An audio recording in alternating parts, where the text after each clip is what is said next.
the only father-daughter radio show in the history of radio. I'm Gail Bennington. I'm Ron Bennington, and I get to do the show lying down today. Yay! I'm glad you do. You deserve it. I'm telling everybody that it's from the chemo that's got me so low, but what I'm really trying to do is just take full advantage of my laziness.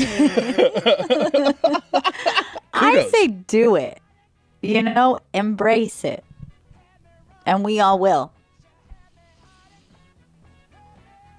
I just say this. I've always been lazy, and now it fits. You know what I mean? It fits in a way that it never did before. That's wonderful because now you feel justified. Yes. And now the world sees that there's good reason for it. I'm justified, but Chris is jizzified. And Chris jizzified my love. Justify my love. So much better than the original. I'm so jizzy, my head is spinning.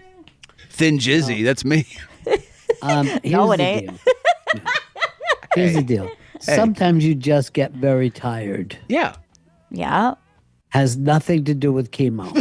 You just have been up drinking and fooling around. Smoking. Sure. And playing the fool. Sometimes you're just a little sleepy and sore. Yeah. Here in New York, it's a gray day. Nobody wants to be out of bed anyway. God, no. All right. I also want to point something out. Up on the Instagram today is a little thing that we did. And I call it the hospital, but I don't even know what it is. I think you could call it a cancer center. Yeah. I believe they say. Oh, by the way, that's where I am right now. I'm cancer centered up. Mm-hmm. But so the thing is, if you look at it, you're like, no one has picked up on this, but I'm a little wacky when I'm talking to Not Gail. one person said that. No. Not one person said it. And it's, for me, the most embarrassing thing I could ever admit to. And I'm ready to do this because I'm trying to be as open as possible. But for a guy who was a pretty good ex-addict, in my opinion, I think I did it. I think I did a stand-up job at it. To have some Benadryl hit me like that is so fucking embarrassing. And I will tell you this, as it was hitting you, me and my mom, very concerned in the moment. And we were like, what's happening to him? And she goes, oh, that's just the Benadryl. And we're like, oh, okay. That's not some experimental drug that you're working with. That's just straight up over the counter. Benadryl into the port. Yeah, it's over the counter. It's just something children take when they get poison ivy. And I'm like, hey, everybody. Well, here's the thing that I think it's why it sounds so obvious. You're in that state, and I'm using a very hushed NPR tone because I'm terrified we're about to get kicked out of the cancer center. So I'm trying to be very quiet with my responses. That's right, Ron. It's support. and here's what I hate. So I feel myself getting weird, and I don't even think of it as high. It doesn't feel high. Right. It just feels like Doesn't have the something's fun. cut off in your brain. Like loopiness. Yeah. But it's like somebody punched you in the forehead. Yeah. And Chris, I see him setting up for us to record, and I'm like, I'm not ready to do that right now. He goes, it'll be great. It'll be great. He kept saying it over and over. And then I was just like in terror because I just thought he's going to knock over some very important important equipment. Important. He was taking his equipment and put it on the nurse's equipment. He was putting it on, and we're like, please move your bag. And he would move it 2 inches to the left and then another inch back to the right. I'll just unplug this drip and put this XLR cable in there. He actually was that level comfortable where Yes. like I'm moving around. I'm like, I'm in their space. Okay. Like I'm moving my legs out of the way. I'm like, oh my God, he's just taking up as much room as possible. Come on. And he's like literally like leaning his tripod against equipment. And I'm like, Chris, please. I'm so scared right now. Yeah. He's You're a so comfortable guy. weirdly antisocial that, his like, It's so New York of me come first. Me come first. And let me tell you, he's the only experienced person out of all of us in this game. True. Oh yeah. He went through his mom's cancer, his mother-in-law's cancer, and now my cancer. And I'm starting to think that Chris Stanley is a carrier. Please no. And Could be. I would have been fine if I could have just worn a mask around him for the last several years. Yeah. I hope it's not Chris- my juju. Hey, there's only one juju. Oh, you're right. Yes. My bad. Gail's juju. Gail's And juju. she's a good juju, not bad juju. She's a saint. You know, looking She back really on is. it, as I was, because Ron, that was very true. Like, I don't think we should do this. I'm like, no. As I'm plugging mics in, handing it to you and Gail, I guess looking back on it could be abusive almost. But I thought the broadcast went great. I let it go because I nixed it right off the bat. Yeah, You you two did. guys were like, no, man, this is fucking great. And I mean, the you can- response is great, so what do I care? But I just don't. I feel like the Earl of the bit. That's No. all that matters. Um, Content. let's go over to Chris in Jersey. Chris.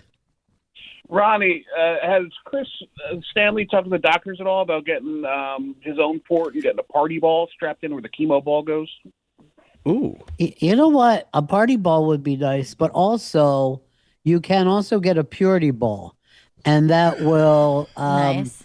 make you take full ownership over your daughter. That ship sailed. No. Oh, don't say that, Gail. I don't want to believe that. Not my sweet baby girl.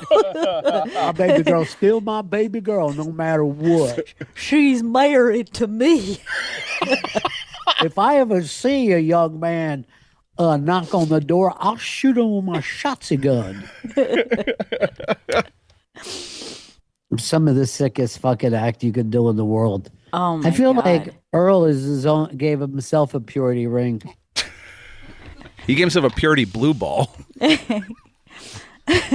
You know, like the funny thing about that too is okay. So like if a child, literally a baby child, is just slightly cute, people be like, "Watch out, Dad!" Like Oh, God. you're Really gonna weird. be in it, and you're just like, I don't know if you realize how disgusting you sound, right?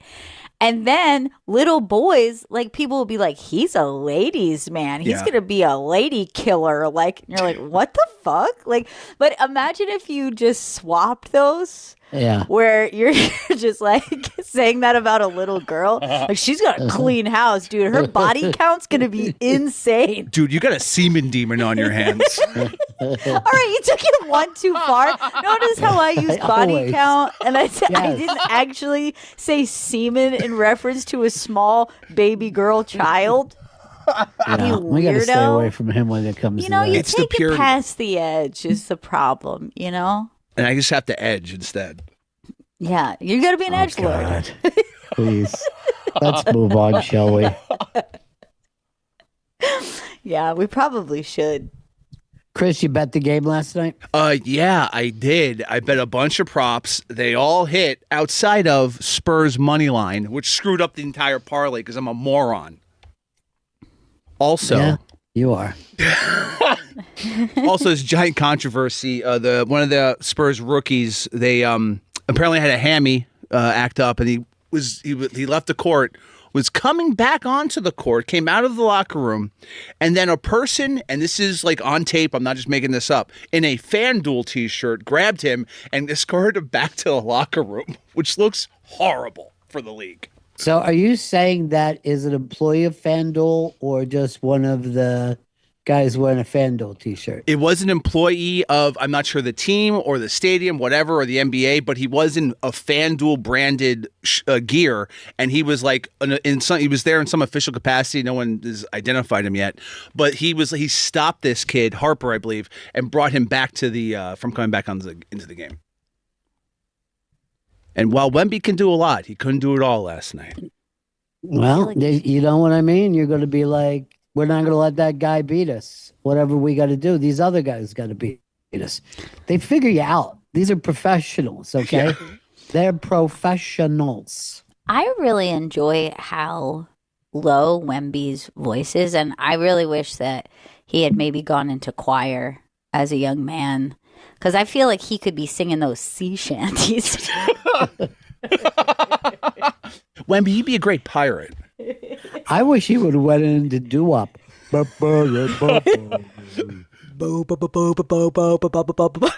a street corner.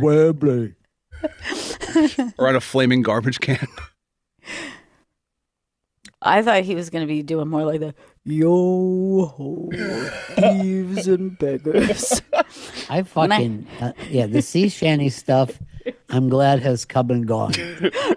Remember when we all went through a moment of sea shanties, went very viral Very in pandy. 2020, and then we actually did like a video of us doing one of the sea shanties. Yeah. We crushed it. The name of the ship was a Billy O.T. We blew up the boat, dip down to blow, my Billy boys blow. Woo. Everybody noticed that I didn't even study it enough to lip sync properly. I just was moving back and forth like Miles at a fucking children's.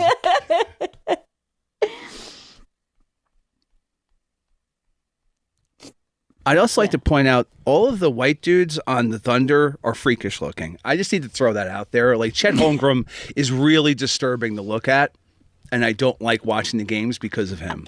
I'm gonna go so far as to say I feel that oftentimes in the NBA, like across the board, like there's not a lot of white lookers.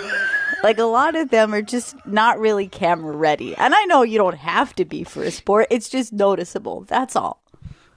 I think through the years we've had plenty of attractive white guys. Sure. Maybe we're just going through a rough time right now. I think that's it.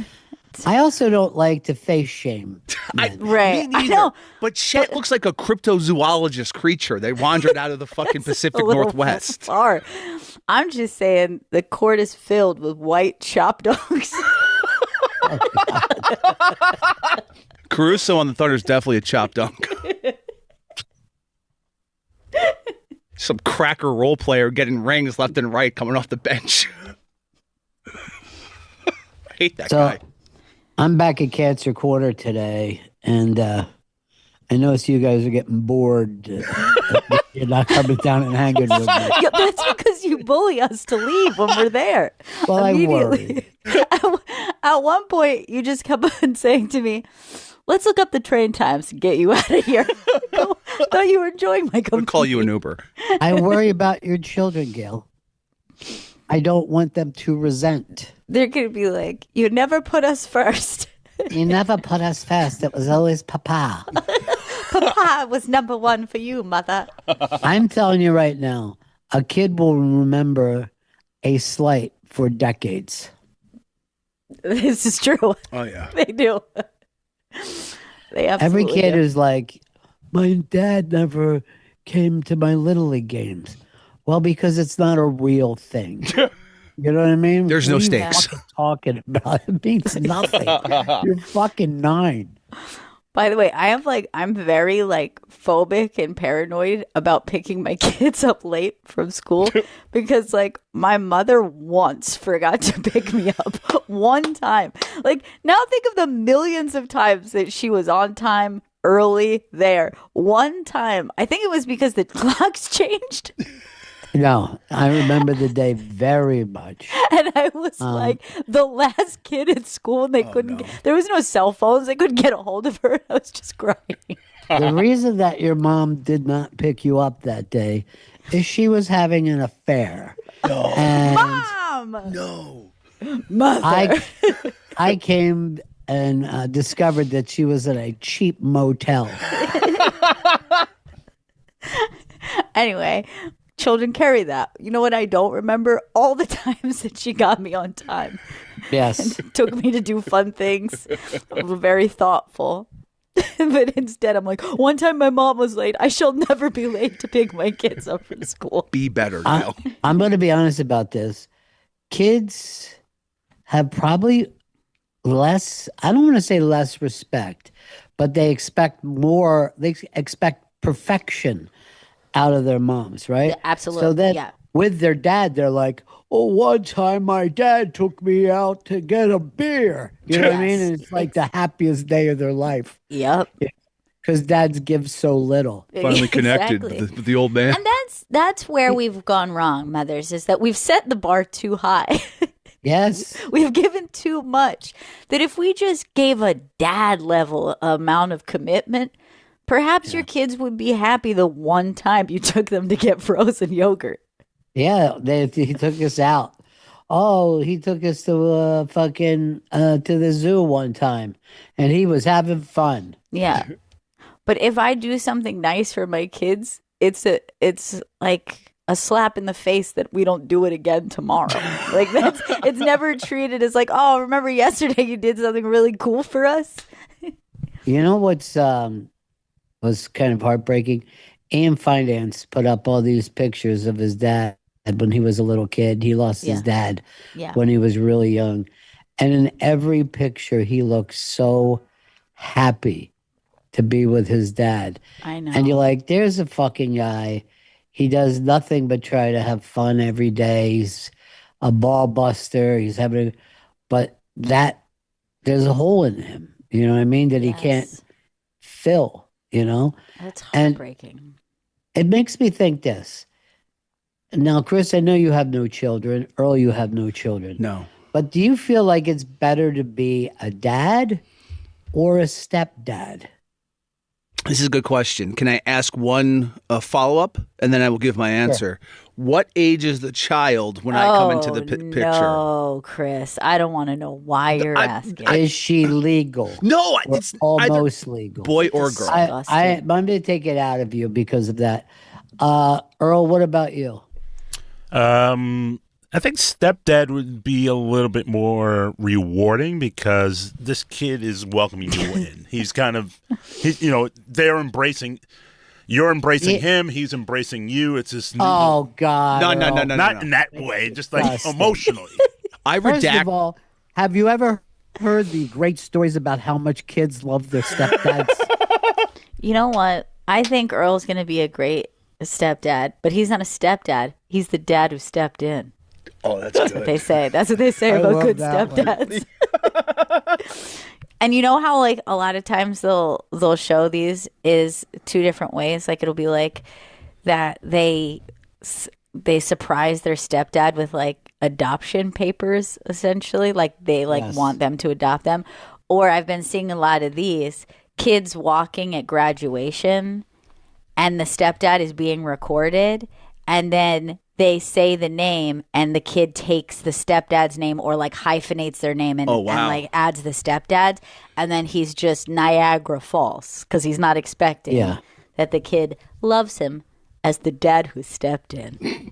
I saw one where the kid was a football player, and he comes out and he turns around and he's got his stepdad's name on his back. He's even changed his name, and the stepdad is like, you know, he's a guy with like a gray beard and he's a little chunky, and he's just like, oh, I love you so much. I can't tell you how much I love you. You're my son. Oh my God. Oh my God. Anyway, that's Earl. I mean, I think he's going to be a great stepdad. I think he will be as dismissive of that kid as he is every other person in his life. Absolutely. Stepdad's sleeping again. He's working the Hard Rock. I never see him. He's working two easy jobs right now. Dad went out again to take pictures of walls.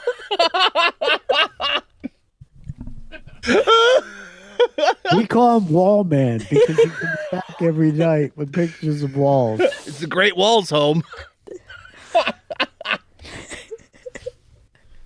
Give me the real dad gig, because I think a step kid would hate me. Because I'm not. I don't like.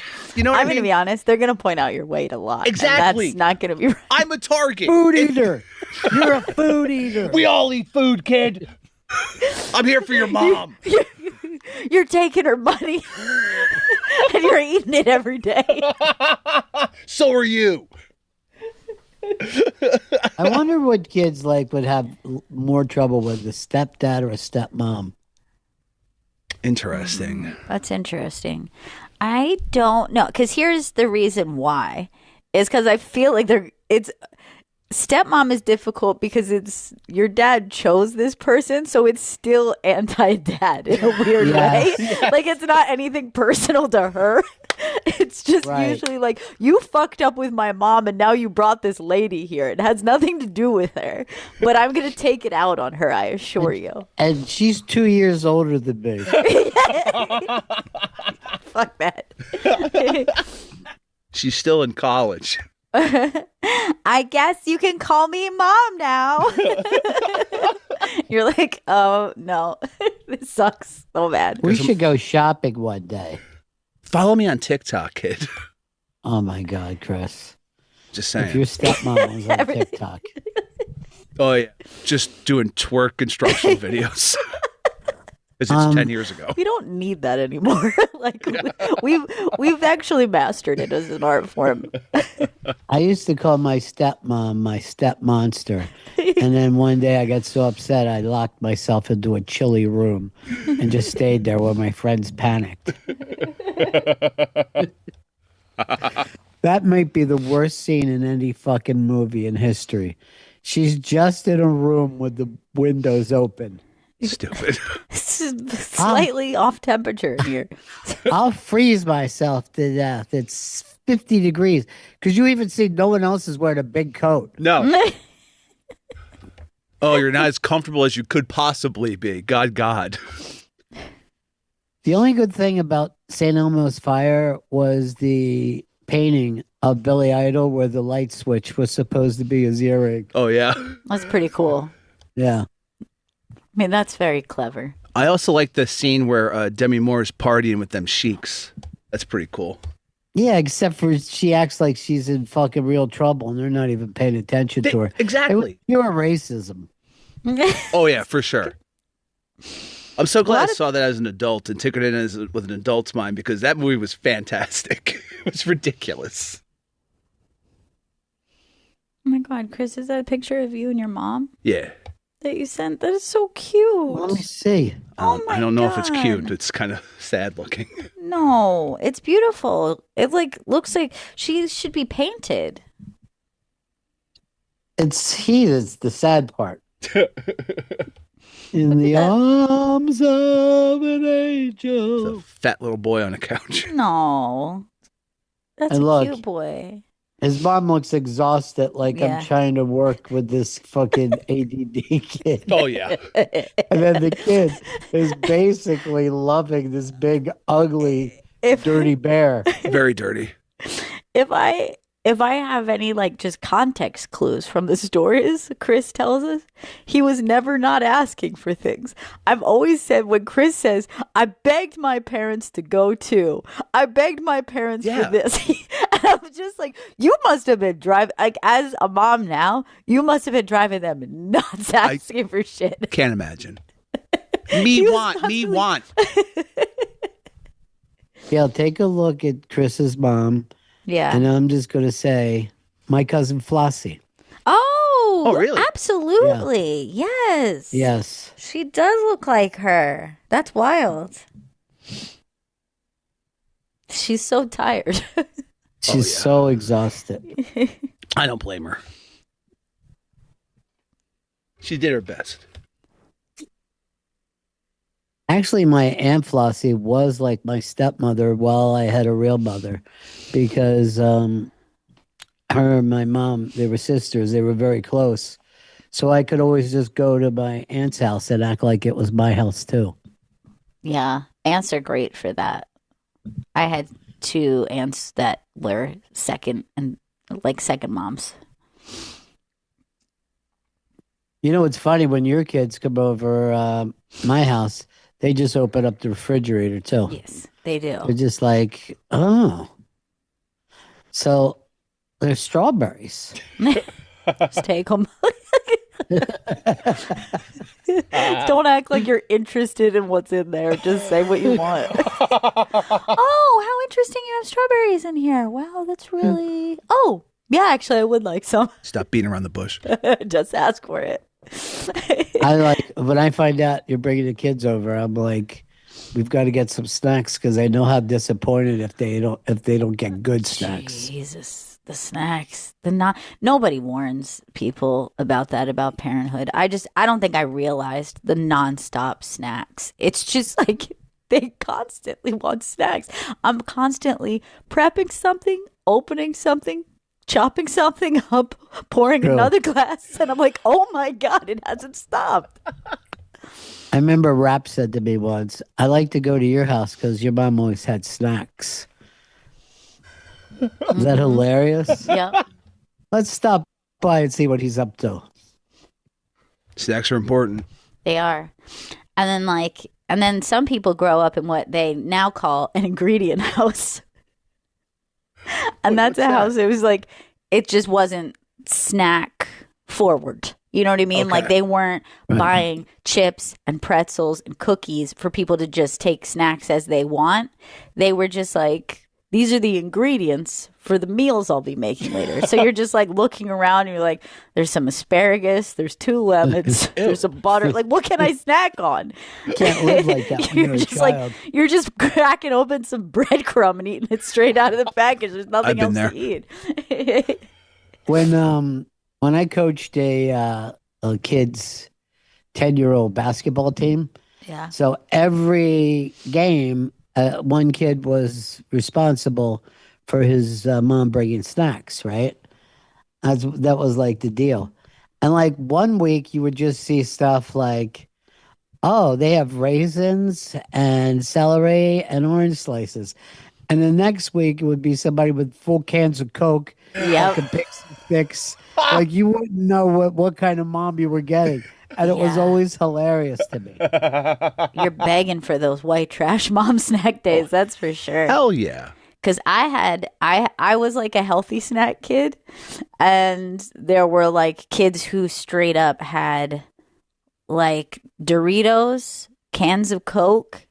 I had a friend who used to get every day a Fluffernutter sandwich as her main, and then for her side a extra Tupperware thing of fluff. What? For her to eat with a spoon. So the best mom. She's working in a sideshow right now. And we were like, damn, your mom does not care about the sugar content of your lunch. Got to get Why up. should she? That's something that has like changed so much. Like kids drank soda when I was a kid. Yeah. Yeah. Now it's like there's like I've only a handful of times seen like kids that like are like Juju's age who their parents are like, yeah, go ahead, have a soda. Like very few times. Very, very few. That's shocking. Your kids don't even know what a Coke is. They don't even know it exists. No. Do they They've crave it never ever? heard of one. Well, how could you crave something you haven't had? That's crazy. I was guzzling Coca-Cola. Yeah, as a Yes, kid. but that's Oh, the we thing. all You were were. introduced to Coke. Yes. You know, it's just like the same thing with cocaine or heroin. when you find out about it, you're like, this is fucking amazing. I used to do But so you much don't. of that. Why don't the kids do it? Yeah. It's Oh, by just the way, not I got to common. tap out early today for the removal of the chemo ball. Yes, this is exciting because this will be not only removing a training sesh to see if that's Yes. something you'd be interested in doing at home. Well, you are doing it at home. They already said that. Like they're like, if you panic and fuck up, you can come back, but we want you to take out your own chemo ball. And they said there is a video. I have to ask you too, because in the moment when the actual port was tapped first time, was that a painful moment? I saw you You look ju- at it because it was a long needle. Yeah. No, not any worse than any other needle. Okay. I don't really make a big deal about that kind of pain. Yeah. The needle pain. Like the people that have needle problems, it's got to be a tough fucking road. You know what I mean? Yeah. I just ignore. My thing is like if I'm getting a needle on the right side, I just pinch like left finger or something. I put my nail into it. Oh, really? So Yeah. I'll send some of the pain in that direction. I do the same thing. That's weird. Smart. Yeah. I think Yeah. it's a natural thing to do. Do you remember when you were a kid and like I don't know if like this is common actually. I just said remember and I don't know if this is my own personal experience, but you would get like a bad mosquito bite, bug bite of some kind, and then somebody would tell you if you stick your nail and create an X inside the bug bite. Yeah. And I feel like I don't know if that was mental or not, but it was very helpful. But it was just redistributing the type of pain it was. What I would do is I still get tons of. I just scratch them until they bleed. That also helps. It's like the opposite. It's the little X is supposed to help you from not just like tearing it off of your skin. It's terrible. I wish someone would get rid of these mosquitoes already. Already. They add nothing to the planet, and I'm not. I was I'm going to not ask you making that that up. because, Well, like, they help of spread course, disease, so that's something. as far as I know, like in the ecosystem. Okay, hold on. They've got to be. I know that bats eat them. You know, I'm sure they're like animals eat them, but they could eat a different bug that doesn't just blood suck and spread disease. There has to be another option. Dragonflies just, also like, love devouring mosquitoes. See, I feel like we could just replace it with a different kind of flying bug that doesn't kill would be ideal. Yeah. Dude, when I was a kid, they tried their ass off to get rid of mosquitoes, and they would bring around these trucks that would shoot like fogs of DDT and shit. Yeah.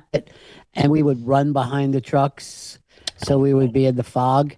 And like all that stuff was way worse than any Yep. fucking mosquito.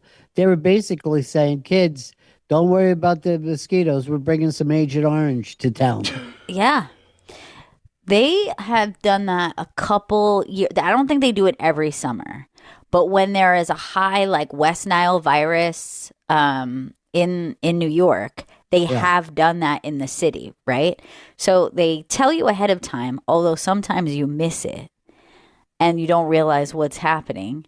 But it's like in the middle of the night, you start to hear this really eerie alarm, and then you hear the sound coming down the street, and it's just like exactly like the way they used to do it. They don't do it as much because they know that shit is poisonous, but they're like, it's West Nile, so let's try to actually get rid of these. But one of the things is they'll put flyers out and say like, you need to cover your like tomatoes, anything that you eat outside that you might be growing, like cover them, or if you can, bring them inside. But if they're planted, like just like cover them up through the night because we're about to just spray poison on everything. It makes everything taste like a Driscoll's strawberry. Oh no! Oh God. By the way, here's the thing. My kids are nonstop consuming berries, and as far as I can tell, Driscoll's the only berries out there. Like, what's my other option? Because when I Your go to the other grocery, option is to wait for the Amish. June Yes. is strawberry month, and they actually look and taste like strawberries. Driscoll's strawberries look like a little fist that are pretty tasteless. but here's the thing: Driscoll's also does blackberries, raspberries, Oh, yeah. blueberries. Is the only issue the strawberry? Because that's the only one I'm seeing and everybody talk about. I go, they got a lot That's of a other good point. berries. Like, I don't know. Hey, Deb, did you get whatever Foggy Otis was sending me? Yep, I got it here. Good. You'll have it today. Thanks. Thank you. Spank you. Did I get anything from Chris or Earl? Nope, nothing yet. Not today. It's interesting. That's weird, but kind of so typical What? of them. One of us, yeah. So typical is like one of the worst things you can say because it means it happens every fucking day. That hurts. Really hurts, Gail. Yeah. Earl, you got a game tonight? Yes, we do. Game 2, Eastern Conference Finals, Knicks, Cavs at the Garden, 8 p.m. on ESPN. Who are you cheering for? Going with Go New York, Go New York, Go New York, Go. The Bockers? Yes, my, Bok bok. That's what they should That's say what instead the- of Bing Bong. Jim Norton is like, a lot of people in New York right now are enjoying the Bockers. And like, I swear to God, I had to watch it 3 times before I got the fucking joke. It was so funny and annoying just to keep calling them the It's Bockers. incredibly annoying. It's great. He does those things where, a lot of people are asking me about what's going on in Iran right now. It's so fucking funny. It's funny. Now, Earl, have you finally gotten around to admit it that the Knicks are a lot more exciting than the Yankees? Yeah, right now, absolutely, they're more exciting than the Yankees. No, at any point, a basketball Yes. game is more exciting than a baseball game. And I'm saying Yeah, I mean, I think I watched a 3-part series today, 30 for 30, which I guess turned out to be 90 for 90. But on the 86 Mets, and baseball was so fucking fun. They were all doing speed. They were all fucking when they did speed for the game, Coke to go out in New York. Every fucking place, every nightclub welcomed them in. Chicks were everywhere. They showed up to the games drunk. They all fucking could hit. They were all tough boys. God. And it was like a long thing of just game-changing line drives. None of this bullshit. Nobody on the team wanted to make it out. And I'm like, the game was fucking great then. I know I sound like I'm yelling at the clouds, but guess what? Sometimes I'm fucking correct about how fucked up the clouds look.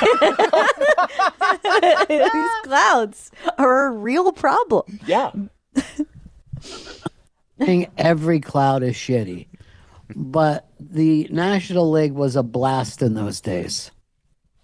yeah, my brother loved those '80s Cardinals teams because they would drive pitchers crazy because you would get 1 or 2 runs sometimes without even a hit. All right, you both grew up in Queens, and he likes the Cardinals and you like the Yankees. What fucking abuse did you two have when you were kids? It was a freak off in there. Was it? But he loved Vince Coleman and Ozzy and all those guys because they would he just liked, manufacturing runs, playing the game pretty much the way What he liked was baseball, not this fucking stupid Moneyball bullshit game. Yeah, the whole analytics thing was just out the window. It's just like, hey, we're just gonna get your pitcher out by the 4th inning. We're gonna run all over the place. We're gonna manufacture runs, and then when worse comes to worse, you hit the 3-run homer and really take you out of a game. All right, here's the thing, Earl. You and your brother, your favorite fucking quarterback of all time is Aaron Rodgers. And The whole time. he said this year it's his last year. His 22nd year. He goes, that's it. I said I would do 20, but I'm going to do 22. Okay. Are you sad, Ro, because he's your favorite? He's your best boy? I mean, I think he hung around a little bit too long, but this is the first time he's actually said, I'm going to retire. He turned the Jets around, and No, you got to he- fucking give him credit for that. He Well, he turned them around in the wrong way. Why can't you fucking at least admit that? Earl, Came Aaron in and changed the system. Rodgers brought us one of the greatest moments. I'm going to say a top 10 NFL moment ever when he ran out on that field with that flag, did a weed handshake, and then immediately fucking ripped his Achilles. That was one of was I great. burned into my brain for the rest of Same. my life. That will be. I still think about the way our chat popped off as we were watching that moment. It was so crazy. I've never laughed at an injury. No. But it was everything leading up to the Yes, injury that made that's it so why. funny. I- Because it yeah, was I- like someone shit down their leg. Yeah. And like, that's another thing. Like, I've never laughed at a sports injury. They actually freak me out. Like, God forbid, like, they even try to replay something. Like, I'll walk away because I can't handle it. But this was a situation that, one, the lead up was so preposterous, like so ridiculous. It happened so fast, and it didn't look like a lot of anything, which I know can happen with any of those kind of tears. Of course, it's like it was like crazy. And it was 9/11. It was the 9/11 game. Oh my Oh, God, no. I forgot that part of it. Never forget. You said you wouldn't. That's why he ran out with the flag, because he was so proud. Right. When you say 9/11, what exactly do you mean when you say that? Oh, I'm not no. sure. Rod. Is that the same as 6/7? 9/11. Oh, that's not good, Chris. Oh, no, Chris. That- I actually, again, just a little too far. I just checked social media. I just found out you're canceled that fast. Again? Yeah. Well, I cancel social media. Now, Chris, what's your Pablo Torre, the big sports journalist? What's his story today? All right, so Pablo just fucking came out with a bombshell on. All right, Hard Knocks. Whenever they bring in a magician, it's that O's guy. You know what I'm talking about? The guy like predicts shit, or like he'll say like, "Who do you think's gonna win the Super Bowl?" And the guy thinks of something, writes it down, he predicts it. So Pablo brought on some, I guess, like almost like a mass magician type. It's a guy who's Right. in the magician community, and they talked about and like exposed how Dr. Oz does all these not Dr. Oz, magician Oz does all This these. was the guy that was it Trump's thing? He was at Trump. Yes, he was at the White House Correspondents' Dinner, and right before that, he was on Rogan. And So he's done every single Hard Knocks, just yes, about. yeah. Every team brings him in. So they're like, all right, this guy. So it's been revealed this guy is hated in the magic, mentalist, illusionist community, and how he does all of his tricks is that he does pre-interviews with people and uses phone apps to essentially he'll ask them a question before he's like on camera or on mic, and then he has a way of getting into their phone and seeing what they're typing. That's just a hacker. He's just a hacker. And he It's like a different skill. and he acts as if, oh, there's all these nonverbal cues. Obviously, this is part of his act when he's, on camera. But see, here's the thing. That's why I don't like him. It should be a magic act. Yes. You know what I mean? Like fucking Penn and Teller have never acted like they've done something outside the physical realms. Exactly. That can exist. They don't say they're sorcerers. Right. Right. So he fucking guesses your bank code by fucking going into your phone. Right. Right? Right. So he had something when he was on Stern where I don't know, there was like a word that only Stern and his wife would know that they had for whatever reason. And he brought it up because he hacked them. Yes. Right. I mean, that's not a fucking guess. So That's this not what you expect out of a guess. So for the code stuff, this is specifically what he does, and this like mass magician character on that Pablo was talking to said this is a common thing with like current magicians or mentalists. Before they're like on air, he'll like ask them questions and he'll say, get your phone. Do you have your phone on you? Get your phone. All right, now just type into your phone and your calculator a number, and now subtract your ATM code, and he can get access to their calculator app on their fucking iPhone. And then that's how he gets the goddamn number. And then Yeah. like once he's on air, then Again, like reveals It's just it. hacking. He's That's just a hacking yeah. dick. He's just like he's checking it out. He's leaking nudes too. He's Let me see if I can describe your penis.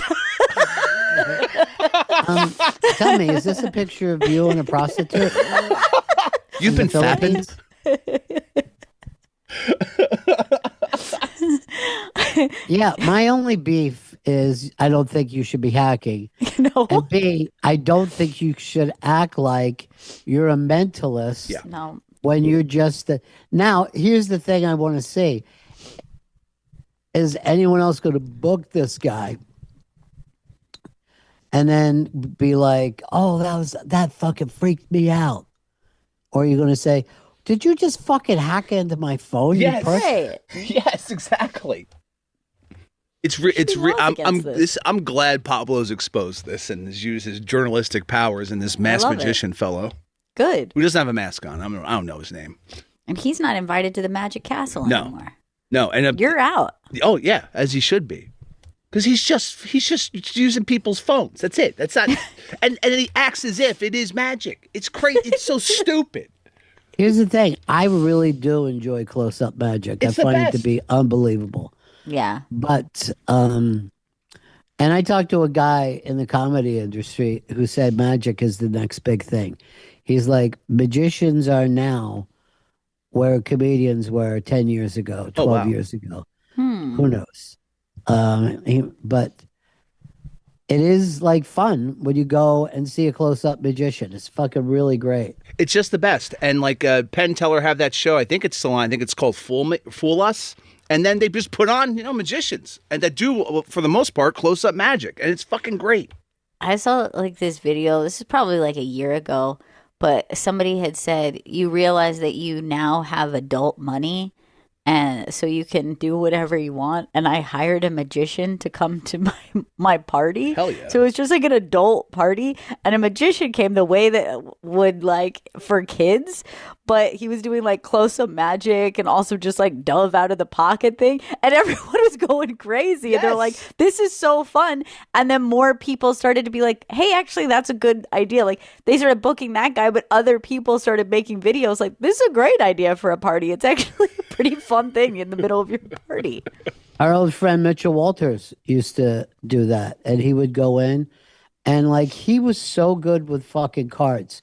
Like when he was a kid in Brooklyn, he was part of a magic thing that some of the people went on to be big time magicians, and he actually dealt fucking poker games in a bad fucking way, if you know what I'm saying. Sure, you know sure. what I mean? Right. Like he was doing that deal.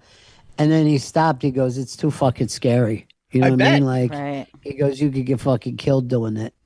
So the whole time he was doing it, he was fucking nervous. But I mean, he could just break out cards. Jimmy Schubert's also fucking really good at magic. That's awesome. Because a lot of comics started when you were a little kid as a magician because you just want to get in front of people. Right. Yeah, and they build an act around the trick, which is, half of it. Yeah, but the tricks are tricks they buy. You know what I mean? Like they're not coming up with tricks. Right. They're going to a magic shop and leaving. My brother learned like a couple close-up magic tricks when he was like in middle school. And to this day, there's one that like blew my mind so much that I sometimes think like I should Google how that is. And I'm like, I don't want to. Like I still in my mind, I'm like, that was fucking crazy. It's the dark arts. I mean, I was like, that doesn't make sense. That can't be done. I love a good magic trick. It's very impressive. It's just like even just like a solid just card trick is just the best. Oh, yeah.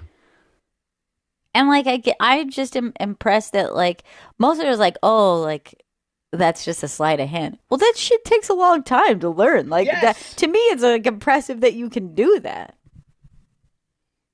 It's hours and hours and hours, days and days for years of just working your hands, dealing from the bottom of the deck, middle of the deck. It's crazy.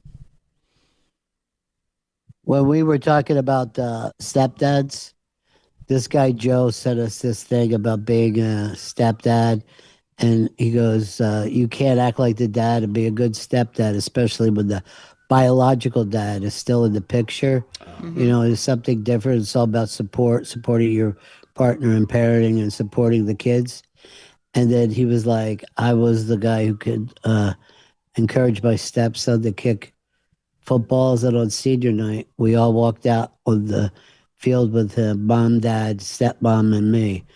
And the announcer said where he's going to school, and he gives a little word of thanks, and he thanked the coaches, and the only other person he thanked was me.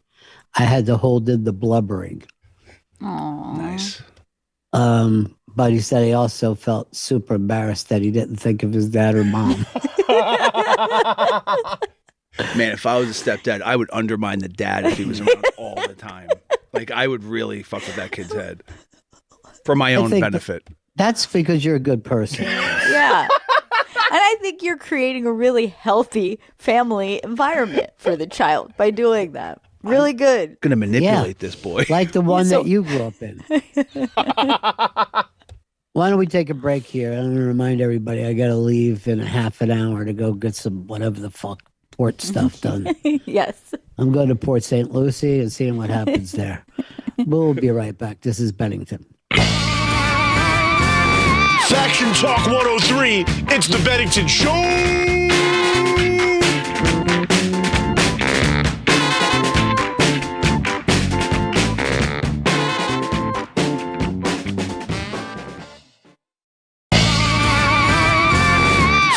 Talk 103, it's the Bennington Show.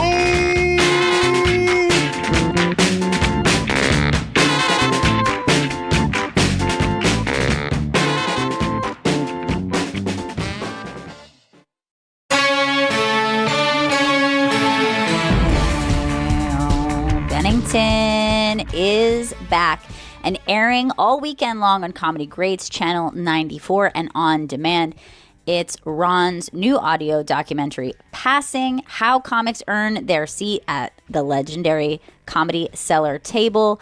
Again, that airs all weekend long on Comedy Greats 94 with special guests Colin Quinn, Joe List, Anthony DeVito, Nick DiPaolo, Ian Fidance, Ashley Austin Morris, Adam Ferrara, Lisa Traeger, Eric Newman, Rachel Feinstein, and Lenny Marcus.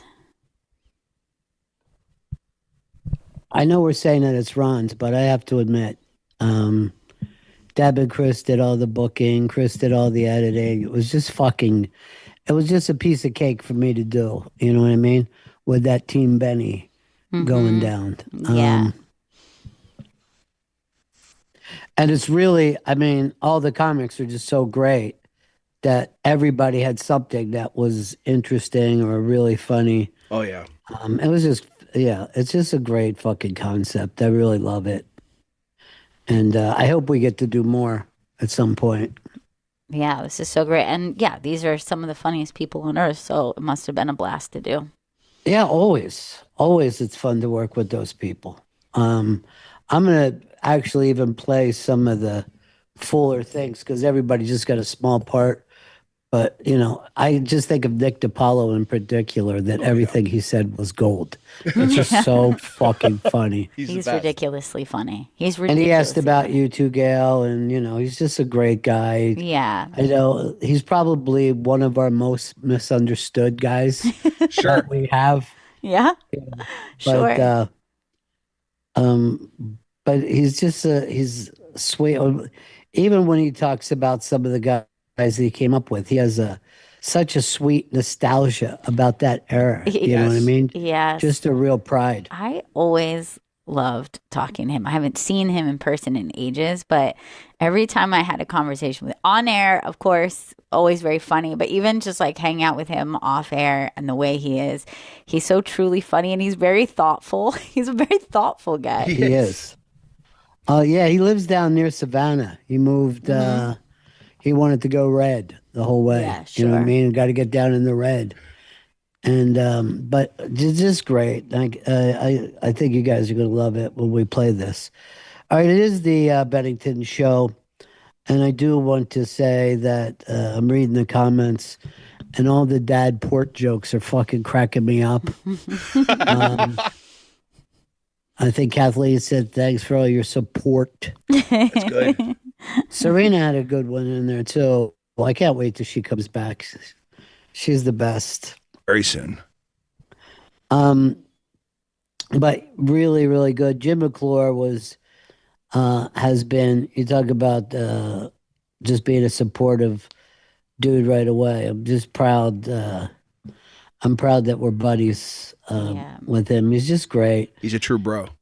And then he's got me up as Delco Strong. Me and him together as Delco Strong. And then I think I got to find Rap because I think he went Chichester Strong and T.O. something. See, here's the thing, Earl. I was second generation T.O. boy. All right? Yeah. My brothers started the term the T.O. boys. You know what T.O. stands for? I do not. What? Come on, you know. It stands for watch the fuck out. No, it stands for Twin Oaks. We were overly proud of our neighborhood. For a ridiculous, who knows why. But we just all, and it wasn't even my generation. All of us had older brothers that hung out together before us, and they all just decided, hey, we're like the fucking coolest during here, Yeah, right? it's definitely We're this all the neighborhood coolest. specifically.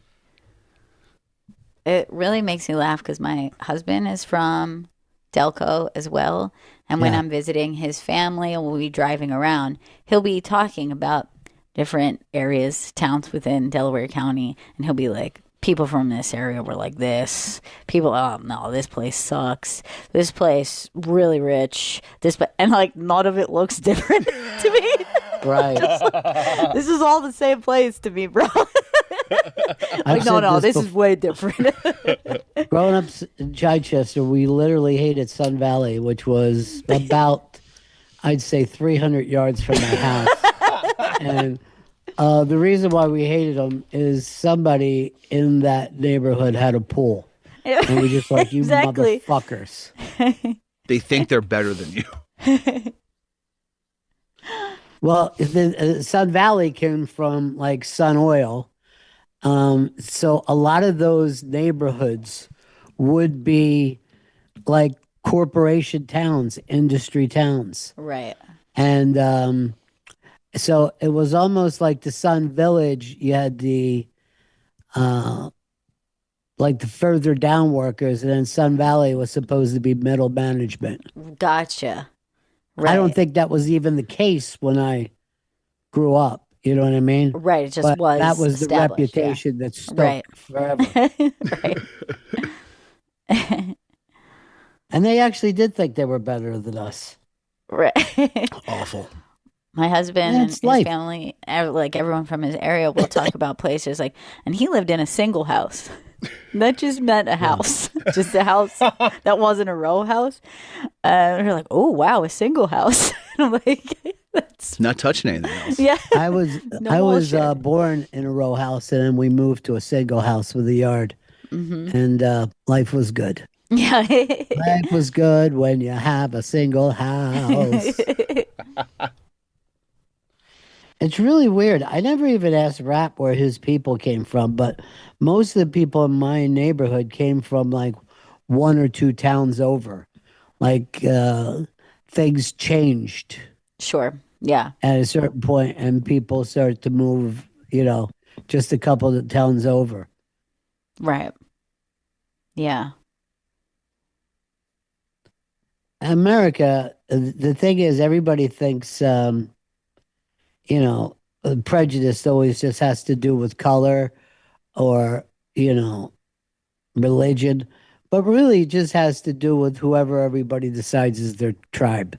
And then you put a lot of emphasis on the thing that makes you different. Yeah. Right. You know what I mean? Exactly. But, you go to England, all those white people had trouble with each other's neighborhoods. yes. Oh, yeah. Of course. My dad would tell stories because my dad came out of the Queensbridge projects actually when he was a little kid. Then he moved over a little bit to Astoria, and he was just like the Italians, the Greeks, and the Irish all constantly fighting each other. And again, Yes.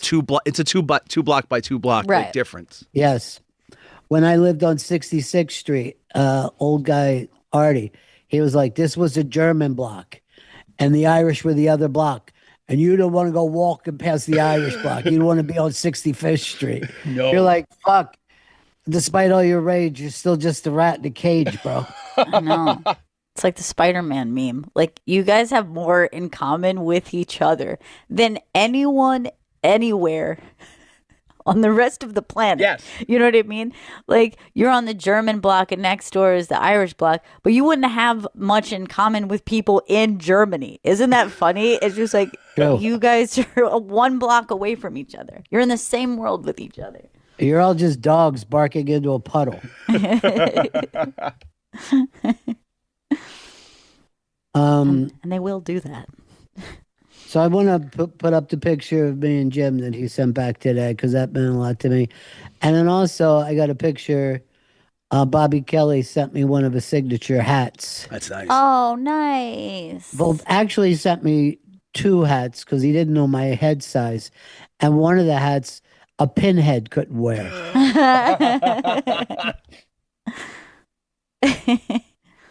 So, Deborah, will you put them up on stories today? Yep, sure will. And write something nice about both of them? Throw up a hashtag hat gang because I like that, hat gang. No, Okay. not a hat gang. I mean, are you saying a gang of people who just wear any headwear could all be together in one gang? It's a nice or fun hat. It could be either It's a- or. I'd like It's a Peaky Blinders situation. It's a nice Yeah. hat. And it's fun. But if it's hat gang, I think John Travolta should be allowed in with his beret. Oh, 100%. If we're just doing all hats. I have no problem with that beret, as ridiculous as it looks on him. I love it. I love that he And embraced it. He also changed his glasses. He goes, because he's a director, and this is what directors would wear. And I'm like, yeah, 1917. Yeah, it's very funny. And also, at first, it was like everyone's reaction on social media was kind of like, this is kind of weird. And then everyone's like, you know what? I actually love it. And now, like, it seems like it's unified that everyone's kind of obsessed with it. Yeah, he owned it. Someone tweeted, I'm going to ask my wife for more beret money. That's funny. I saw like he was with the cast and I didn't recognize anybody but him. I'm a little curious about this fucking movie. A little curious. I've been seeing a lot of discourse on who the next Bond is going to be, and I think they believe that person has already been cast. So a lot of people are taking their guesses and having opinions. But I think that the answer is actually there. We just don't know it yet. Yeah, So there's not like a leading person? If you look it up, Chris, like there's a couple different websites that have like come up with the short list of who they believe it's going to be. I really like the guy who was on Bridgerton season 1. I believe it's like Reggie something. I think he would be a good Bond. And I saw somebody say, I don't think he's a good enough actor. And I was like, for Bond? I think it'll be fine. Like, I don't think that is, the undertaking you believe it to be. I think you got to look good in a suit. You got to look handsome. You got to look believable in the role. I don't know if you need the major acting chops for this. No. I know the one. I had the short list, but I know one who was rejected by Amazon because they're producing it now. They own Bond. Was B.D. Wong. He was like in the Doctor Strange movies. But here's the short list: Tom Holland, Jacob Elordi. Yeah. Jacob Elordi, who was Too Frankenstein. Tall. Yeah. And Harris. He's a big, good-looking guy. He's very good looking. Harris Dickinson is the last on this short list. Well, you don't look at the guy. What about the Reggie guy? I said. That's Harris It's like Dickinson. Jean Page or something. It's like very French sounding. I think he would be a very handsome Bond. Whoever does it is going to make 5 bad movies for more money than they could ever imagine. Yeah. Right. Yep. This is just retirement for a young male actor. Yes. Would you like to make some fuck you money? Yes. Yes, I would actually. We'll have to take some gun training and hand-to-hand combat training, but that's about it. Not a lot of dialogue. No. That's why it made me laugh that people are like, he's not a good enough actor. I'm like, I don't think he Like, who gives a shit? Not that I've ever seen a Bond. Pierce Brosnan's a good actor. He was terrible because of the script, I would think, in his era of Bond movies. Rapp also said to me that Linwood and Marcus Hook were pretty much built by the people who own those factories down there. There used to be a part of Marcus Hook that was called Visco Village because American Visco was a company. Yeah. And my dad eventually worked for them. What if each state just got bought by like whoever its biggest corporation was out of that state, and then you had to rename your state that? Oh, God. Here's the thing. Probably most of the country would be named after a hospital. That's true. If you look at a lot of these states, the 2 biggest things that get jobs is if you work for anything to do with healthcare or anything to do with the big college. Yeah. Oh, the big college. Everyone's tied in. Right. Yeah, the coach will be the highest paid like government employee in said state. Like, what would New York be? Just J.P. Morgan land? Is that Chasetown? But isn't that J.P. Morgan Chase now? Aren't Yeah, they but like I think one they entity? want to push the Chase part. I think they probably would just be known as Smith and Walensky. Because most people work in the steak business. I know Mr. Beast owns the entire town in North Carolina, so that could be Beast Town. He's worth $1 billion. Beast mode. Is there going to be a show that you don't mention Mr. Beast? I would love it because, Chris, you're coming off like a 12-year-old boy right now. I've never seen a single moment of Mr. Beast. Good for you. And every day, Chris has to bring up Mr. Beast to us. I hate watch. I like to. I've watched the both seasons of his game show, but I only watched the first and the last episode because I'm not interested in anything of any of these people's stories. This is my favorite. So my friend's son said that he wanted to have a Mr. Beast themed birthday party. And his mom was like, how am I supposed to do that? What do I do? And he goes, we invite everyone over to the house. You put a chalk circle in the middle of the room. Nice. And whoever stays in there the longest gets $1 million. Man, I'll go to that party. I'll get real comfortable in that circle.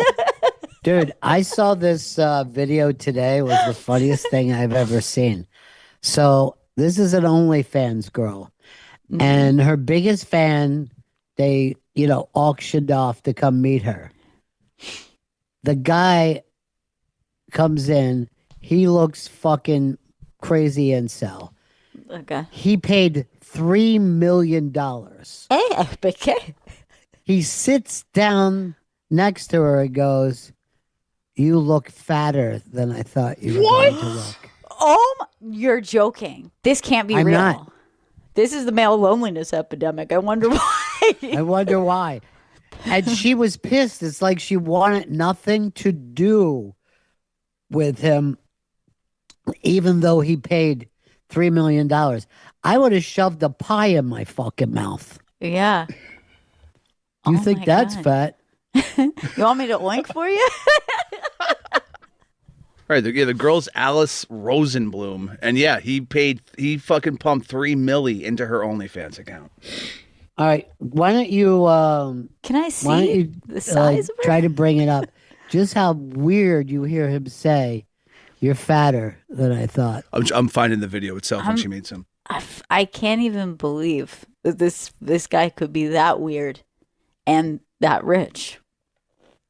I don't. He must have like rich parents or something. Because there's no way he earned his own money. He couldn't have earned that. But I say this: if he started an OnlyFans, I would fucking join because I never saw anything so weirdly entertaining in my life. This is a common thing now with like streamers and OnlyFans where they make the video where they meet their biggest fan, and it always goes real weird. Like it goes. I mean, there's some odd folks pumping money into these accounts. Still looking for that video. I found the guy. But I'm just finding the part where he calls her overweight. Overweight. I think I gotta leave fairly soon. Yeah, I maybe gotta like leave in like 15 minutes. Yeah. Okay, Rap's parents were from Marcus Hook and Linwood. So they each moved to town over. All right, I found where this gentleman talks to Alice. Here it is. It's nice to finally meet you. You're much fatter in person. What? You're much fatter in person. Fatter? Yeah. Motherfucker's gonna charge back. Oh my God. So what kind of things are you into? I don't really want to talk to you after you said that. That was so mean. But he gets a pass. Like he's giving you like millions, right? Jesus. Yep. Anything you want to say about yourself? Why are you looking at me? Because I'm scared. Motherfucker, I'm scared. Nice to finally meet you. Are you guys dead ass right now? I'm like, I don't know. No, like it's literally dead ass. Like, it's not Let's, even a troll. let's bring this back. What the fuck does he have that he talks that way? I don't. He's not a normal kid. Not Shut an in. atypical kid. I'll put it that way. He's got But like a lisp going too. Yeah. he's also fat. Hey. You know what I mean? Like he's a fat person. Hey, come on. That's so fat mean. shame. Thank you, Ron. And she's beautiful. She's a great big flip. And she has her thighs are stunning. That's where my eyes went. She should be on Ozempic. I don't understand why you would be that weird. But it's really hard for men to meet women.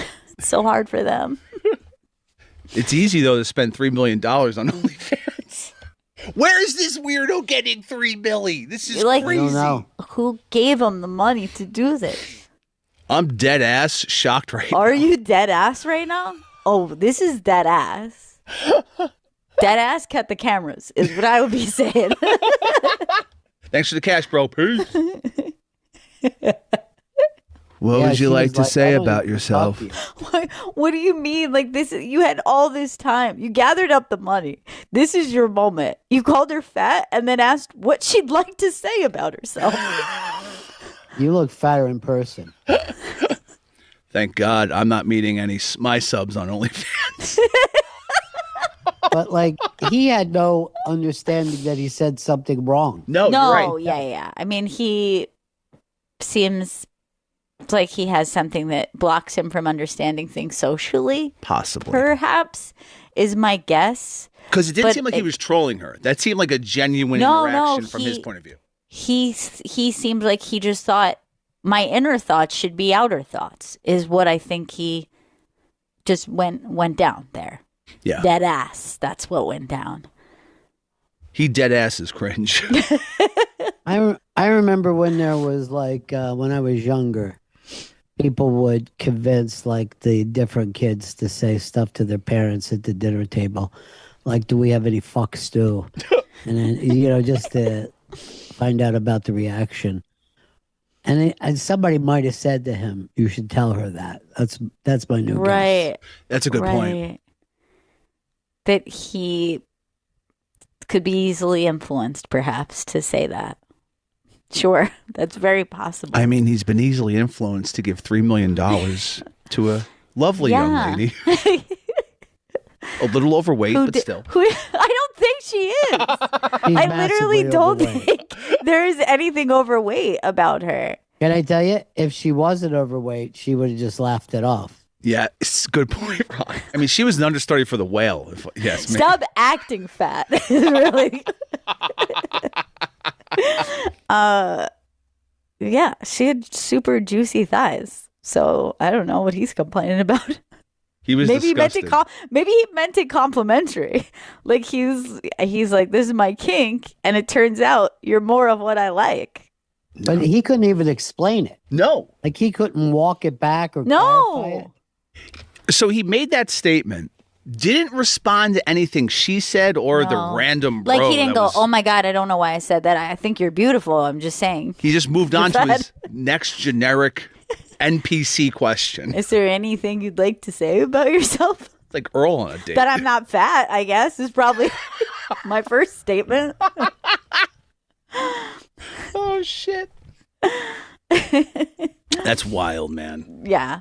I think Dead she ass. was thinking, finally, the fucking truth.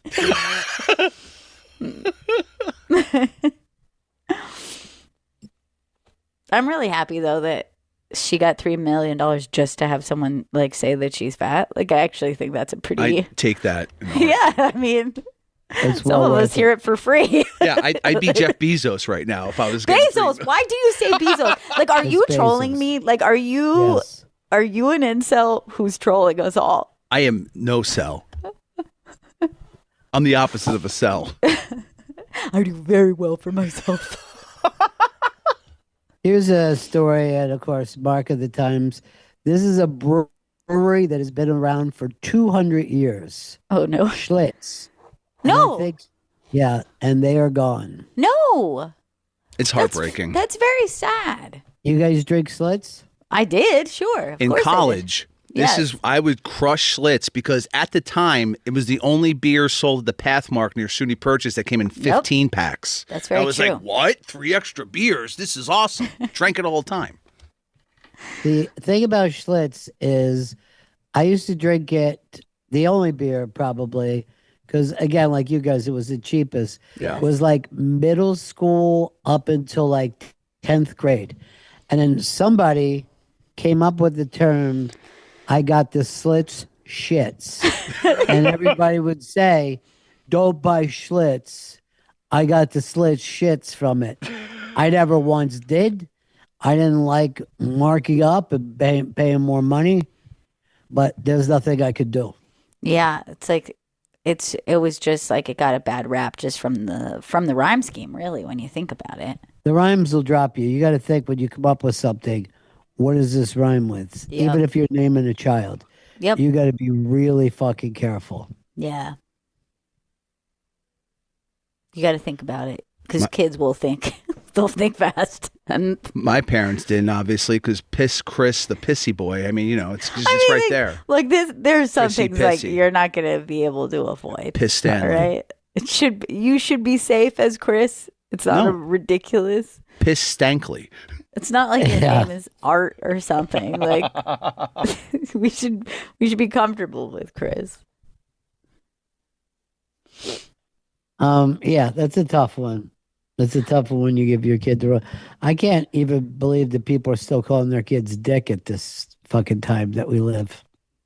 No, that's a feel sadist like who's doing that. It's really a weird choice. Although, like, I haven't met any youngsters like my kids' age. Like, I think hopefully we've phased it out. But if you're an adult now, like, you've made a choice. Like, you want to be Dick, and I don't know why. Yeah. If I was a Richard, I would definitely, as an adult, go by Dick. Like, I just have to embrace it. See, maybe that's what they're doing.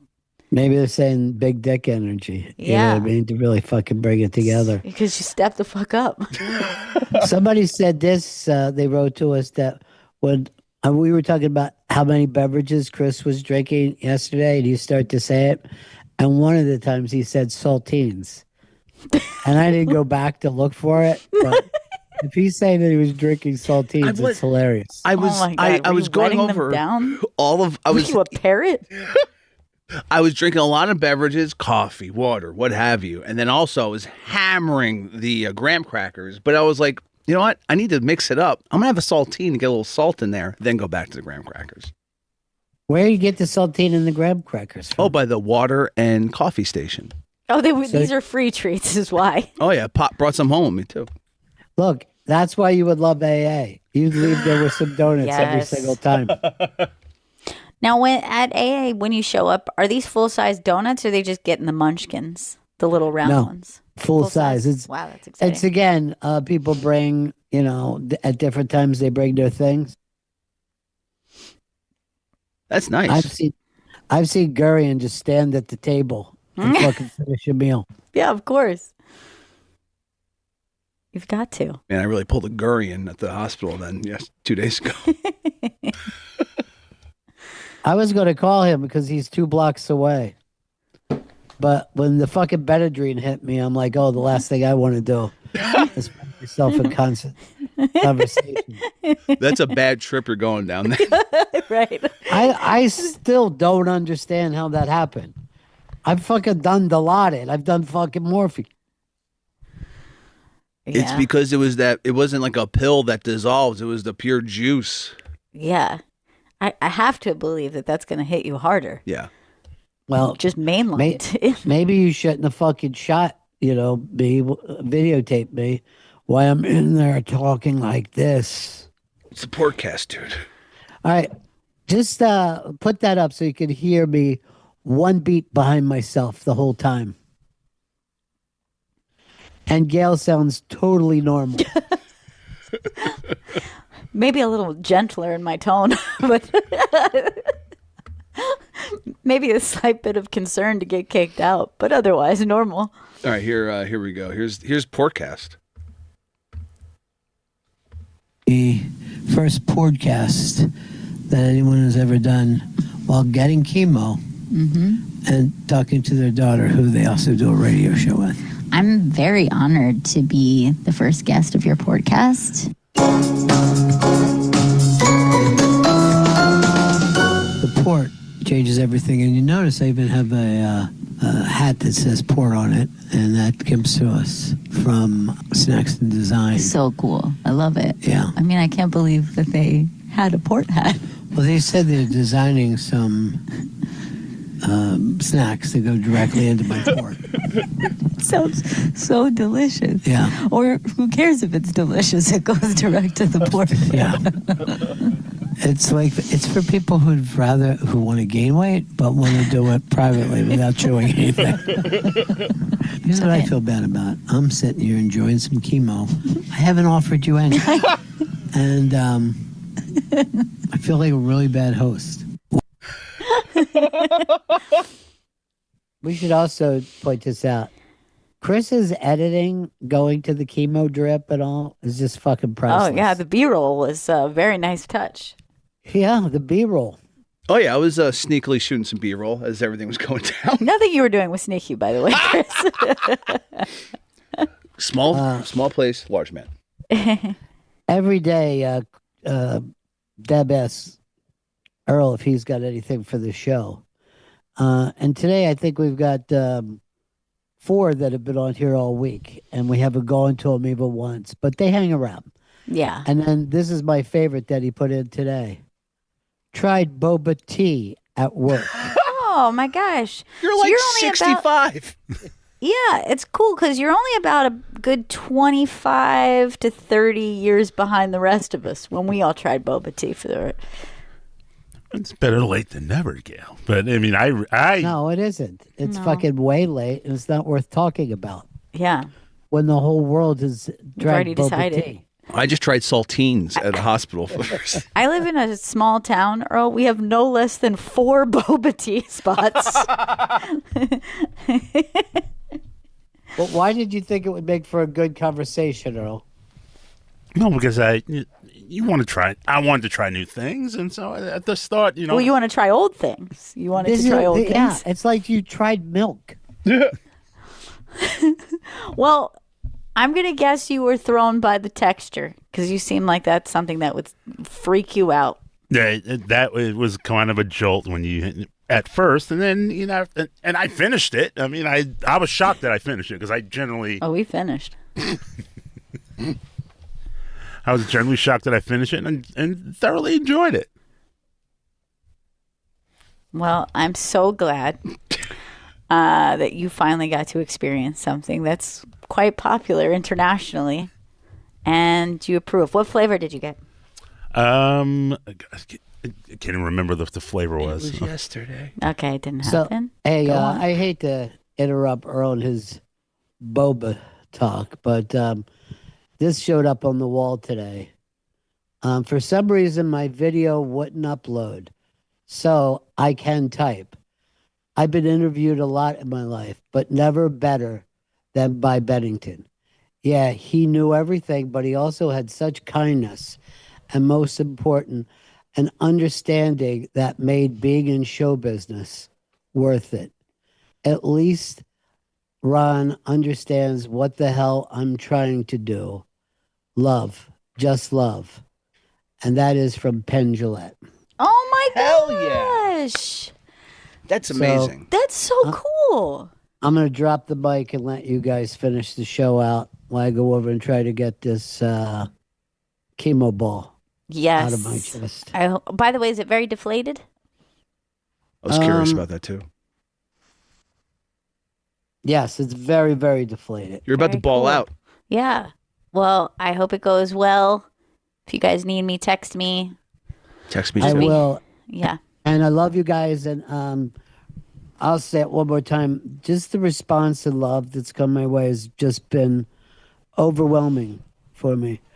And you're all the best. So You're the Yeah. best. I'll talk to you soon. Love. You have the coolest support system. Love you. Hey, I also want to remind everybody, airing this weekend, all weekend long on Comedy Greats, Channel 94, and on demand, it's Passing. This is Ron's new audio documentary, Passing, how comics earn their seat at the legendary Comedy Cellar table. Colin Quinn, Nick DiPaolo, Ian Fidance, Lisa Traeger, Rachel Feinstein, many, many more.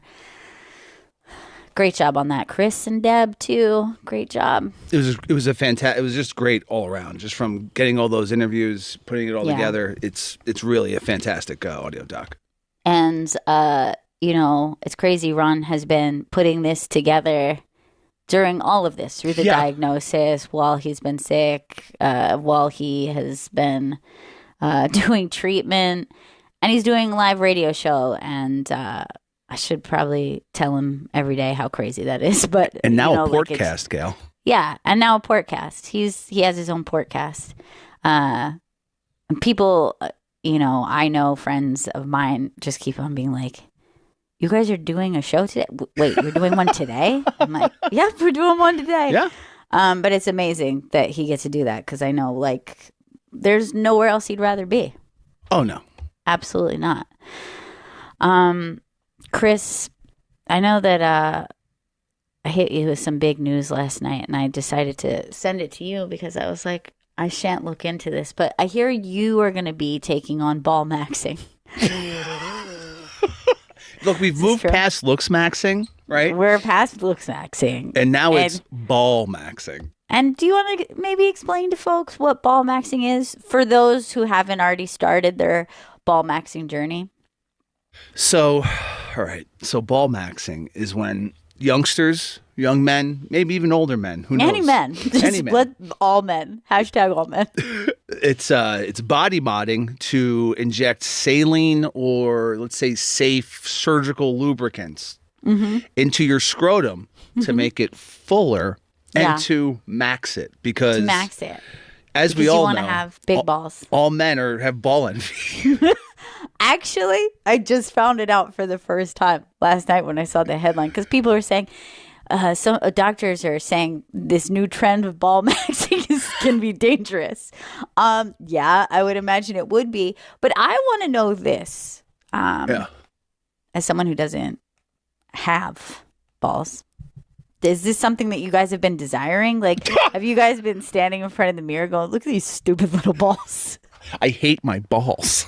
Look, personally, no, not for me. But well, that's because you have big balls, Chris. That's why. You're big balls. I do. Like, look, I always said if I ever lost a ball, I'd definitely get a prosthetic ball in there. Like, I want both. What do you mean? You've always said it. Like, I how feel like many I've said times this on the air years ago, and I've also said it to any girlfriend I've had. Like, why? Because I feel like no, it's a massive inconvenience for you guys. Yeah, like, but what I a feel vulnerability. Because if my ovaries were on the outside, I'd be pretty bummed. Because they're pretty uncomfy just on the inside. Like, I don't really love having them. So I like just a terrible design in general. Yeah. Of your testicles. Male It's so stupid what you guys got going on there. There's a lot of bad design in the human body, but one of them's got to be. They're like, oh, it's kind of a marvel, really, that they go on the outside so they don't overheat on the inside. Well, no other organs are struggling with this. Yeah. You realize that, right? Like, we don't have to have a heart on the outside. We don't have to have lungs on the outside. But this one in particular, just a little bit too warm in there, and you got to stick them on the outside? They're so wackily designed that even if, like, you're outside as a man and it's cold or you're in a cold situation, the balls will try to go back up, shrink up into the body to stay warm. Yeah. So it's like Goldilocks is your balls. That's actually a good point. That's a weird fucking concept. And I think everything about it. Like, why would you even want a prosthetic one if that's what you're dealing with in life? They seem inconvenient. But I've got to point this out about ball maxing. Yeah. I feel like, would that not make the penis look considerably smaller? Like, if you had huge balls, just by comparison, like, especially if let's say you receive a picture of it, you don't even like have a no like shaft, a hand, just balls. like, you know, like something for size comparison. Yeah, you would be assuming that person has a much smaller penis maybe than they do. I think that ball maxing is going to minimize the length of shaft. So I think if you're already in the market to get ball maxed, and God help the doctors that have to take that consultation. How do you start that conversation? Yeah, some 20-year-old comes Anything in you looking wanna to ball max. What's that? You're also probably shaft maxing, because I remember a couple of years ago, there was this French diamond billionaire who, obviously is a good person. He died on the table getting a penis enlargement. Right. So you feel like anybody who's ball maxing has to be shaft maxing? Because the article was very specific to ball maxing, and it made me feel like guys are walking around like, yeah, the penis is great, but look at these sad little balls. They may just want the things to be correlated correctly. You know what I mean? Because like, oh my God, I have this nice shaft. Again, I've got to assume that just by size comparison, it would make things appear larger.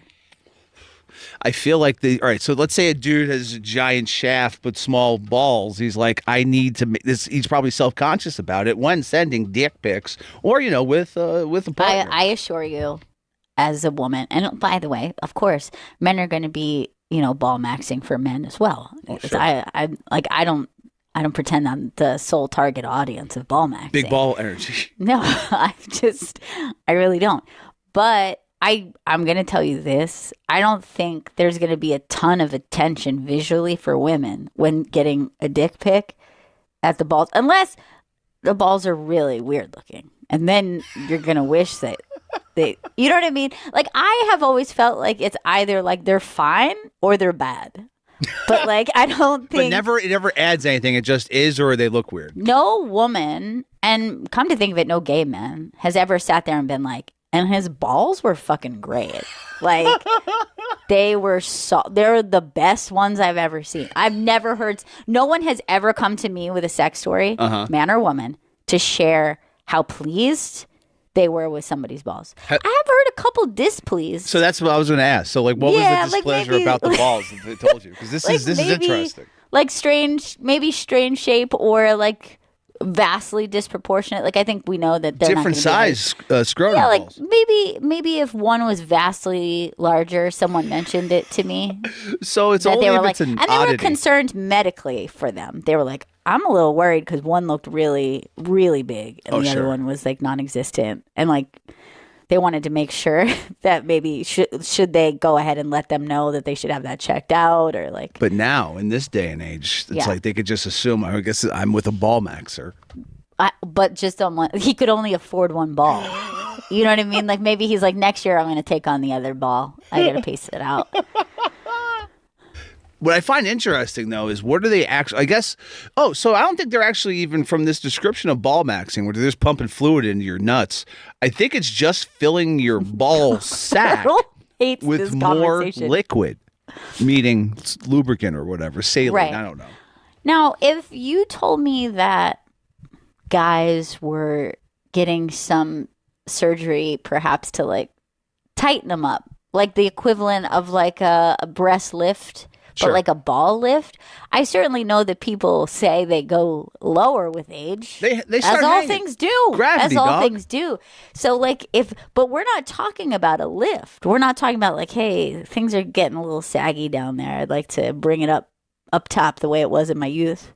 They're talking about size difference. Fill it up. This is only going to lead to saggier balls. I'm serious about that. And then also, I think this is a recurring thing, kind of like, I don't know, let's call it Botox, right? You get Botox like once a year or whatever. You're going to have to keep going back for more saline injections into your balls to keep ball maxing. Of course you are. Yeah, that's going to be something that dissipates. Like the same thing. It's like most things, like, the lip injections. Yeah. Most of the things are not like a permanent insert into your body. It's just juicing them up a bit. And they're going to need rejuicing. And I'm reading here, you just pee it out, actually. No, you're not reading that because that doesn't make any sense. Urine's in your balls, right? God. As I ask a woman that.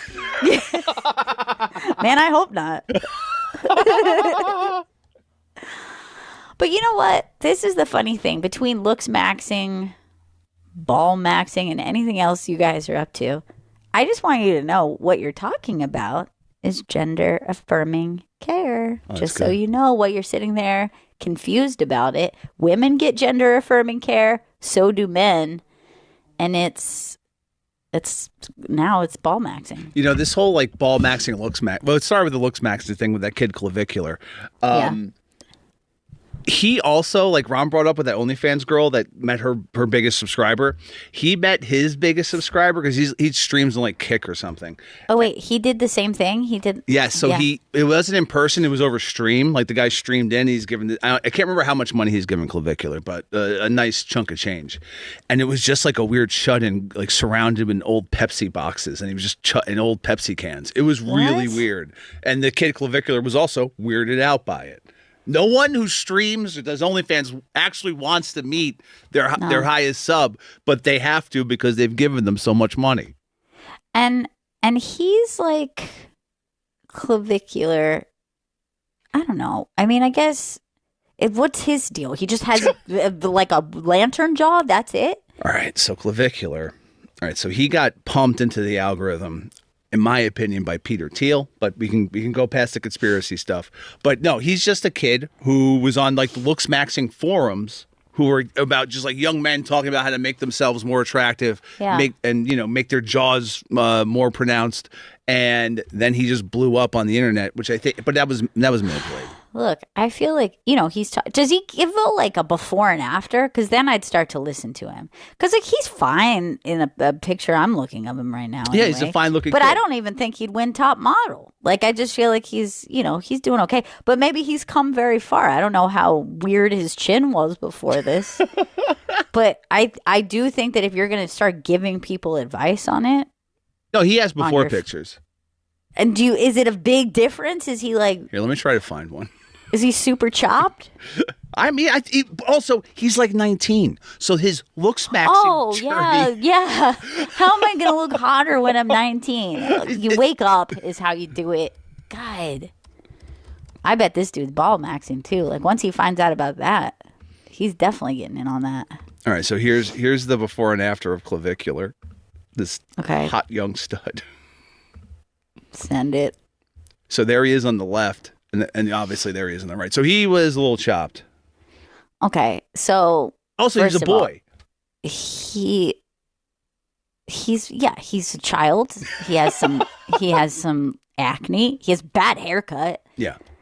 Very few people look good in that haircut. You have to have perfect facial features if you're going to have a buzz cut, fellas and ladies, unfortunately too. So, yeah, I mean, I don't know. He got a nose job, clearly. Oh, yeah. And lip filler. Lip filler. I don't know, man. I just think, like, I'm worried. Wait, who's that on the right? All right, so this is also... So Clavicular, when he was just on the forums before he blew up streaming, he was just a kid in Jersey living with his grandma. And he would have his grandma take pictures of him for the fucking forums to post. Dude, I just brought this up the other day on my Instagram. It's just a MySpace selfie in a mirror. Yeah. All you had to do, I see that it's set up, but you could just prop that shit up on something. You don't need to get grandma involved. He was 17 at the time, Gail. He didn't know any better. God. That's uncomfortable. Well, anyway, I'm really excited for your ball maxing journey, Chris, and I know that you will, I guess, share it with everybody. Does our insurance cover that, or am I paying? I'm sure it pocket? does. Yeah, it has to, because it's for quality of life, and it's important to you. Well, the only thing I will say is the benefit is like we've leveled the playing field with men being insecure about things. Oh, sure. Yeah, and I like that. Yeah.